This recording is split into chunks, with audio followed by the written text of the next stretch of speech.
আসসালামু আলাইকুম সুপ্রিয় চাকরি প্রার্থী ভাই বোনেরা সবাইকে স্বাগতম। আশা করি সবাই ভালো আছেন। আলহামদুলিল্লাহ আমিও ভালো আছি। আজকে আপনাদের জন্য আরেকটি সুখবর নিয়ে হাজির হয়েছি। আপনারা সকলেই জানেন দীর্ঘদিন যাবৎ চাকরি প্রার্থীদের একটা দাবি ছিল যে সরকারি চাকরিতে আবেদন ফি কমানো। তো আজকে সরকার একটি প্রজ্ঞাপন জারি করেছে যেখানে প্রথম শ্রেণীর বা চতুর্থ যে পদগুলো আছে, তো নন ক্যাডার পদে সেখানে আবেদন ফি 200 টাকা, দশম গ্রেডের ক্ষেত্রে 200 টাকা, 11 এবং 12তম গ্রেডের জন্য 150 টাকা, 13 থেকে 16তম গ্রেডের জন্য 100 টাকা, 17 থেকে 20তম গ্রেডের জন্য 50 টাকা এবং সকল পদে অনগ্রসর যে যারা আছে বিভিন্ন উপজাতি কিংবা অনগ্রসর প্রতিবন্ধী এদের ক্ষেত্রে 50 টাকা নির্ধারণ করা হয়েছে। তো আপনারা দেখতে পাচ্ছেন একটি আজকে 30শে ডিসেম্বর 2024 তারিখে অর্থ বিভাগ তারা এই প্রজ্ঞাপনটি দিয়েছে।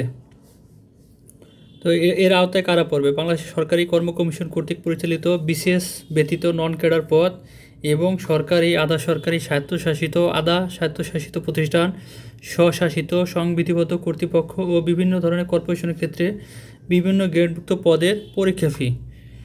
তো এর মধ্যে সব প্রতিষ্ঠানই পড়বে, কোনো প্রতিষ্ঠান আর চাইলেও বাড়তি নিতে পারবে না। তো এই 200 টাকার বাইরে কিংবা 100 টাকার বাইরে আপনাদের কী দিতে হবে? আপনাদের হচ্ছে 10% দিতে হবে হচ্ছে টেলিটকের কমিশন। তো 200 টাকার ক্ষেত্রে 10% আসে হচ্ছে আপনার 20 টাকা। পাশাপাশি ভ্যাট আছে এর উপরে 15% ভ্যাট। তো ভ্যাটে আসে হচ্ছে আপনার এখানে আরও ভ্যাটে আদায় করে 15%। তো কমিশনের উপরে 15% ভ্যাট, তাতে আরও 3 টাকা ধরে 223 টাকা আপনাদের প্রদান করতে হবে 200 টাকার ক্ষেত্রে। এবং 100 টাকার ক্ষেত্রে আপনাদের 111 টাকায় সামথিং দিতে হবে।